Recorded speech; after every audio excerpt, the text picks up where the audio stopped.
AG ನ್ಯೂಸ್ಗೆ ಸ್ವಾಗತ.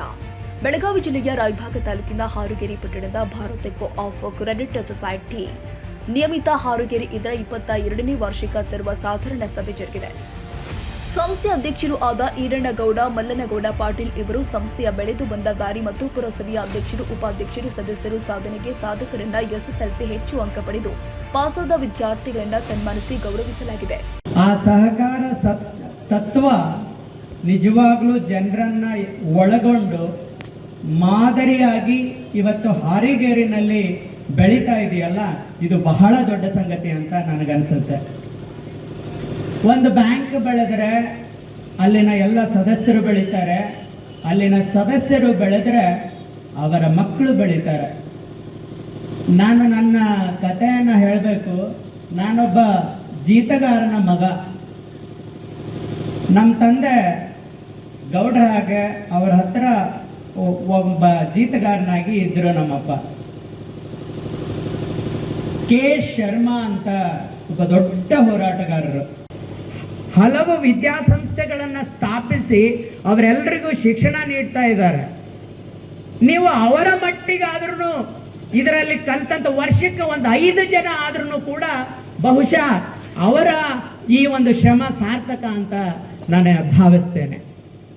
ಆ ನಿಟ್ಟಿನಲ್ಲಿ ನನಗೆ ಯಾಕೆ ನನಗೆ ಯೂನಿವರ್ಸಿಟಿಗೆ ಹೋಗ್ಬೇಕು ಅನ್ನಿಸ್ತು, ಯಾಕೆ ನನಗೆ ಓದಬೇಕು ಅಂತ ಅನ್ನಿಸ್ತು, ಯಾಕೆ ನನಗೆ ಬರೀಬೇಕು ಅಂತ ಅನ್ನಿಸ್ತು, ಯಾಕೆ ಅಂದ್ರೆ ನಾವಿದ್ದಂಥ ಪರಿಸ್ಥಿತಿಗಳು. ಒಬ್ಬ ಅಗಸರು ಹುಡುಗ ದಯಮಾಡಿ ನೀವು ನಿಮ್ಮ ಮಕ್ಕಳ ಸ್ಕ್ರೀನ್ ಟೈಮನ್ನು ಚೆಕ್ ಮಾಡ್ರಿ. ಅಂದರೆ ಎಷ್ಟು ಮೊಬೈಲ್ ಬಳಸಿದ್ದಾರೆ ಒಂದು ದಿನಕ್ಕೆ ಅಂತಂದರೆ, ಅವರು ಓದಿದ್ದು 1 ತಾಸಾಗಿದ್ದರೆ ಮೊಬೈಲ್ ನೋಡಿದ್ದು 3 ತಾಸಾಗಿರುತ್ತೆ. ಅದು ರಿವರ್ಸ್ ಆಯಿತು ಅಂತಂದ್ರೆ ಖಂಡಿತ ಜೀವನದಲ್ಲಿ ನಾವು ಒಳ್ಳೆಯವರಾಗ್ಬೋದು, ಉದ್ಧಾರ ಆಗ್ಬೋದು ಮತ್ತು ಬದುಕನ್ನು ಕಟ್ಕೋಬಹುದು ಅಂತ. ಇವತ್ತು ಅಬ್ಸ್ಟ್ರಾಕ್ಟ್ ನಿಮ್ಮ ಸ್ಕ್ರೀನ್ ಟೈಮ್ನಷ್ಟು, ಅಟ್ಲೀಸ್ಟ್ ಸ್ಕ್ರೀನ್ ಟೈಮ್ನಷ್ಟು ಓದು ಆಯಿತು ಅಂತಂದ್ರೆ ಖಂಡಿತ ನಿಮ್ಮ ಹಾಗೆ ಬೇರೆ ಯಾರೂ ಇರಲಿಕ್ಕೆ ಸಾಧ್ಯ ಇಲ್ಲ. ದಿನಕ್ಕೆ 4 ತಾಸು ಓದಿದ್ರೆ ನೀವು ರಾಜ್ಯದ ನಂಬರ್ 1 ಪಟ್ಟಿನಲ್ಲಿ ಇರ್ತೀರಿ. 100 ಜನ ನಂಬರ್ 1 ಇದ್ರು ಅಂದ್ರೆ 4 ತಾಸು ಬಿಡದೆ ಓದ್ಬೇಕು. ನೀವು 1 ತಾಸು ಓದ್ತೀರಾ, 1 ತಾಸು ಓದ್ರಿ. ಈಗ ಉದಾಹರಣೆಗೆ ಸಹಕಾರ ಅನ್ನುವಂಥ ಪರಿಕಲ್ಪನೆ ಅಥವಾ ಪದಾನೇ ಗೊತ್ತಿಲ್ಲದ ಒಂದು ಜಾಗದಲ್ಲಿ ಇಷ್ಟೊಂದು ಒಂದು ಸಹಕಾರ ಬ್ಯಾಂಕನ್ನು ಕಟ್ಟಿ ಅಷ್ಟೊಂದು ಸದಸ್ಯರನ್ನ ಮಾಡಿಕೊಂಡು ಇಲ್ಲಿವರೆಗೆ ಈ ಒಂದು ಘನತೆಯ, ಮರ್ಯಾದೆಯ, ಪ್ರಾಮಾಣಿಕತೆಯ ತೇರನ್ನು ಇಲ್ಲಿವರೆಗೂ ಎಳ್ಕೊಂಡು ಬಂದಿದ್ದೀರಿ. ನಮಗೀಗ ಏನಾದರೂ ನಾವು ಶಿಕ್ಷಕರಿದ್ದೀವಿ ಅಥವಾ ತಿಳಿದವರಿದ್ದೀವಿ, ಓದವ್ರಿದ್ದೀವಿ ಸಮಾಜದಲ್ಲಿ. ನಾವು ಏನಾದರೂ ಒಂದು 10 ಮಂದಿ ಸೇರಿ ಒಂದು ಚೀಟಿ ಮಾಡೋದ್ರಾಗ 12ನೇ ದಿನಕ್ಕೆ 12 ಹೋಳಾಗಿರ್ತದ ಅದು ಚೀಟಿ. ಅಂದರೆ ನಮ್ಮ ತಲೆಮಾರಿನಲ್ಲಿ ಆ ಶ್ರದ್ಧೆ, ಆ ಪ್ರಾಮಾಣಿಕತೆ, ಆ ಬದ್ಧತೆ ಬಹಳ ಕಡಿಮೆ. ಮತ್ತೆ ನಮ್ಮ ಸ್ಪ್ಯಾನ್ ಆಫ್ ಅಟೆನ್ಷನ್, ಅವ್ರು ಕುತ್ಕೊಂಡು ಮಾತಾಡ್ರಿ ಅಂತಂದ್ರೆ ಅದ್ಭುತವಾಗಿ ದಿನಗಟ್ಲೆ ರಾತ್ರಿಗಟ್ಲೆ ಕುಂತ್ಕೊಂಡು ಮಾತಾಡಬಲ್ರು ಅವರು. ನಾವು ಹಿಂಗೆ ಕುಂತಿರ್ತೀವಿ, ಮಾತಾಡ್ತಿರ್ತೀವಿ, ಭಾಳ ಇಂಪಾರ್ಟೆಂಟ್ ಇರ್ತದ. ಆಮೇಲೆ ಕೈಯಾಗ ಮೊಬೈಲ್ ತೆಗೆದಿರ್ತೀವಿ, ಯಾರ್ದು ಮೆಸೇಜ್ ಬಂತು, ಯಾರ್ದು ಕಾಲ್ ಬಂತು ಅಂತ ಹೇಳಿ. ಅಂದರೆ ನಮ್ಮ ಇಡೀ ಬದುಕನ್ನು ವಿಘಟನೆ ಮಾಡಿದ ಈ ಮೊಬೈಲ್ ಅನ್ನೋಂಥದ್ದು. ಒಬ್ಬರಿಗೆ ಎಷ್ಟು ಜನ ಗೆಳೆಯರಬೇಕು ಅಥವಾ ಸ್ನೇಹಿತರಿರಬೇಕು. ನನ್ನ ತುಂಬ ಪ್ರೀತಿಯಿಂದ ಕರೆದು ಅವರಿಗೆ ನಮ್ಮ ಶಾಲೆ ಬಗ್ಗೆ, ನಮ್ಮ ಮಕ್ಕಳ ಬಗ್ಗೆ ಅಪಾರವಾದಂತಹ ಅಭಿಮಾನ ಮತ್ತು ಪ್ರೀತಿ. ಅವರು ಒಂದು ಸಾಮ್ರಾಜ್ಯದ ಅಧಿಪತಿ. ನಮ್ಮ ಒಂದು ತೋಟದ ಶಾಲೆಗೆ ಬಂದು ಅವರು ನಮ್ಮ ಮಕ್ಕಳನ್ನು ಹರಿಸ್ತಾರೆ, ನಮ್ಮನ್ನು ಹರಿಸ್ತಾರೆ ಮತ್ತು ನಾವು ಮಾಡುವ ಕೆಲಸಗಳನ್ನೆಲ್ಲ ಪ್ರಮೋಟ್ ಮಾಡ್ತಾರೆ. ಅವರು ನಮಗೆ ಕೊಟ್ಟಂಥ ಬಹಳ ದೊಡ್ಡ ಗೌರವ ಏನು ಅಂತಂದರೆ ಅವರ ಡೈರಿಗಳನ್ನು ಮಾಡಿದ್ದಾರೆ ಅವರು ಎಲ್ಲ ಶಾಲೆಗಳಿಗೆ. ಆ ಡೈರಿನಲ್ಲಿ ನಮ್ಮ ಶಾಲೆಯ ಮಕ್ಕಳ ಫೋಟೋವನ್ನು ಪ್ರಿಂಟ್ ಮಾಡಿದ್ದಾರೆ.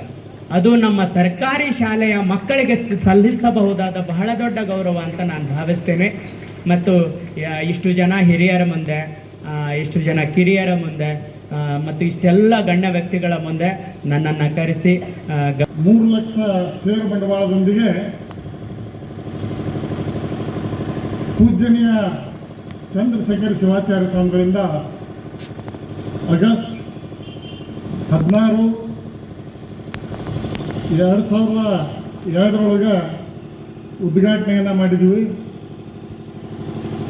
ಅಂದಿನಿಂದ ಇಂದಿನವರೆಗೂ ಸಹ ಪ್ರತಿ ಹಂತದಲ್ಲಿ ಪ್ರತಿ ವರ್ಷನೂ ಡೆವಲಪ್ಮೆಂಟ್ ಆಗತೈತಿ.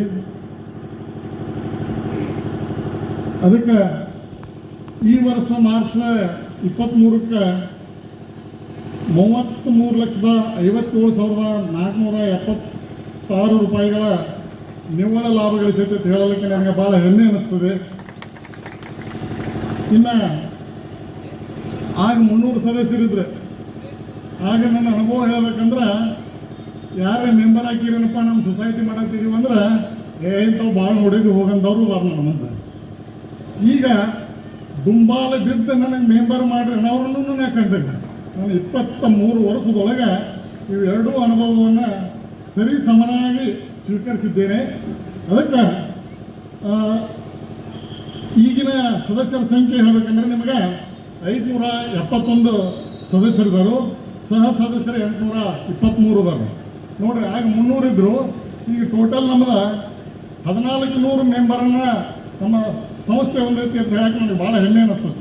ಪ್ರೀತಿ, ವಿಶ್ವಾಸ ಹಾಗೂ ನಮ್ಮ ಸಿಬ್ಬಂದಿಯ ಕಾರ್ಯವೈಖರಿ ಇರ್ಬೋದು, ಅಲ್ಲದೆ ನಮ್ಮ ಆಡಳಿತ ಮಂಡಳಿಯ ಸಾಧ್ಯತೆ ಅಂತಕ್ಕಂಥ ಅದರಂತೆ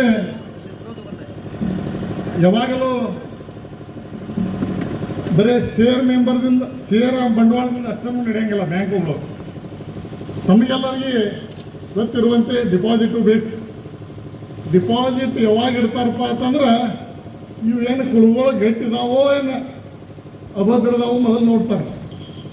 ಅಟ್ಟಿ ಮೀರಿ ಆದ್ರೂ ಬಂದ ಗೌಡ್ರ ನಿಮ್ಮ ಬ್ಯಾಂಕಿನ ಕಡೆ ಬಂದಂದ್ರಿ ಇರ್ತಾರೆ, ನಾವು ತಿಳ್ಕೊಂಡ್ಬಿಡ್ತೀವಾಗ ಆದ್ರಿಂದ ಅದನ್ನು ಇಡಬೇಕು.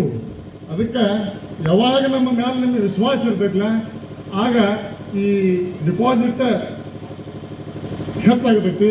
ಅದಕ್ಕೆ ನಮ್ಮ ಡಿಪಾಸಿಟ್ ಸಹ 31/3/2023ಕ್ಕೆ 39,94,44,000 ಇತ್ತು.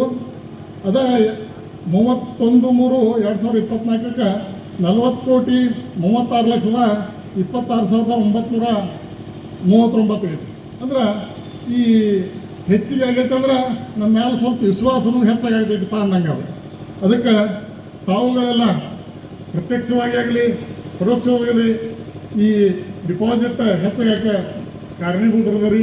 ನಿಮಗೆಲ್ಲರಿಗೂ ನಾವು ಮತ್ತೊಮ್ಮೆ ನನ್ನ ವತಿಯಿಂದ ಹೃತ್ಪೂರ್ವಕವಾದ ಧನ್ಯವಾದಗಳನ್ನು ಅರ್ಪಿಸ್ತೀನಿ. ಡಿಪಾಸಿಟ್ ಮಾಡಿರಿ ಅಂದ್ರೆ ಆಗ ನಮ್ಮದು ಡೆವಲಪ್ಮೆಂಟ್ ಕರೆಕ್ಟ್ ಆಗತ್ತಪ್ಪ ಅನ್ನಂಗೆ ಆಗೈತೆ. ಅದಕ್ಕೆ ನೀವುಗಳೆಲ್ಲ ನಿಮ್ಮ ಆರ್ಥಿಕ ಅಭಿವೃದ್ಧಿಗಾಗಿ ನಿಮ್ಮ ಇದನ್ನು ಸಾಲವನ್ನು ಉಪಯೋಗ ಮಾಡಿಕೊಂಡು ಅದನ್ನು ಸರಿಯಾಗಿ ರೀಪೇಮೆಂಟ್ ಮಾಡಬೇಕಂತೇಳಿ ಈ ಮೂಲಕ ಮನವಿ ಮಾಡ್ತೀನಿ. ಈ ಸಲ ನಮ್ಮದು 19,82,88,465 ರೂಪಾಯಿ ಸಾಲವನ್ನು ನೀಡಿದ್ದೆವು. ಅದರ ವಸೂಲಿ ಪರ್ಸೆಂಟೇಜ್ ನೋಡ್ಬೇಕಾದ್ರೆ 94% ಆಗಿದೆ. ಆದರೂ ನಮ್ಮ ಗುರಿ ಒಂದು 9900 ತನಕ ಒಯ್ಬೇಕಂತೇಳಿ ಭಾಳಷ್ಟು ಪ್ರಯತ್ನವನ್ನು ಮಾಡಿದ್ದರು ನಮ್ಮ ಸಿಬ್ಬಂದಿಯವರು, ನಮ್ಮ ನಿರ್ದೇಶಕ ಮಂಡಳಿ, ಅನೇಕ ಸದಸ್ಯರು ಸಹ ಸಾಲ ವಸೂಲಾತಿಗೆ ಈ ಡೈರೆಕ್ಟ್ಲಿ ಇಂಡೈರೆಕ್ಟ್ಲಿ ನಮಗೆ ಹೆಲ್ಪ್ ಮಾಡ್ತಾರೆ. ಅವ್ರಿಗೆ ಈ ಸಂದರ್ಭದಲ್ಲಿ ಧನ್ಯವಾದವನ್ನು ಅರ್ಪಿಸ್ತೇನೆ. 476 ಏನು ಲಾಭ ಆಗಿತ್ತಲ್ಲ ಅದನ್ನು ನಮ್ಮ ಸಹಕಾರ ಇಲಾಖೆಯ ಆದೇಶ ಪ್ರಕಾರ ಡಿವೈಡ್ ಮಾಡಬೇಕಾಗೈತಿ. ಅದರಂತೆ ಈ ಸಂದರ್ಭದಲ್ಲಿ ಸೊಸೈಟಿಯ ಉಪಾಧ್ಯಕ್ಷರು ಆದ ಕರೇಪ ಪೂಜೇರಿ, ನಿರ್ದೇಶಕರು ಆದ ಪರಗೌಡ ಪಾಟೀಲ್, ಸುನಿಲ್ ಗೌಡ ಪಾಟೀಲ್, ಮಹಾವೀರ್ ರಾಮತೀರ್ಥ, ವೀರಭದ್ರ ಕಡಕಬಾವಿ, ಆಲಗೌಡ ಅಸಂಗಿ, ಅಪ್ಪಣ್ಣ ಕುಂಬಾರ್, ದೊಡ್ಡಕ್ಕ ಪಾಟೀಲ್, ಕಲ್ಪನಾ ಸದಲಗಿ, ಜಯಶ್ರೀ ಏಚಲಕರಂಜಿ, ಮಹಾವೀರ್ ತಳವಾರ್, ಸುರೇಶ್ ಅರಕೇರಿ ಹಾಗೂ ಗಣ್ಯರು ಆದ ನರಸಪ್ಪ ಏಚಲಕರಂಜಿ, ರವೀಂದ್ರ ಪಾಟೀಲ್, ಮಗಿಪ ಟೆಕ್ಕಣವರ್, ಕಲ್ಲಪ್ಪ ತುಪದಾಳ್ ಹಾಗೂ ವ್ಯವಸ್ಥಾಪಕರು ಆದ ಸುಭಾಷ್ ಮದ್ರಕಂಡಿಯವರು, ಪದವಿ ಪ್ರಾಚಾರ್ಯ ರಾಮಾನುಜಂ ಮತ್ತು ಸಿಬ್ಬಂದಿ ವರ್ಗ ಉಪಸ್ಥಿತರಿದ್ದರು. ತಾಜಾ ಸುದ್ದಿಗಾಗಿ ಎಜೆ ನ್ಯೂಸ್ 24x7ಗೆ ಸಬ್ಸ್ಕ್ರೈಬ್ ಮಾಡಿ ಮತ್ತು ಬೆಲ್ ಐಕಾನ್ ಒತ್ತಿ ತಪ್ಪದೇ ಲಿಂಕ್ ಶೇರ್ ಮಾಡಿ.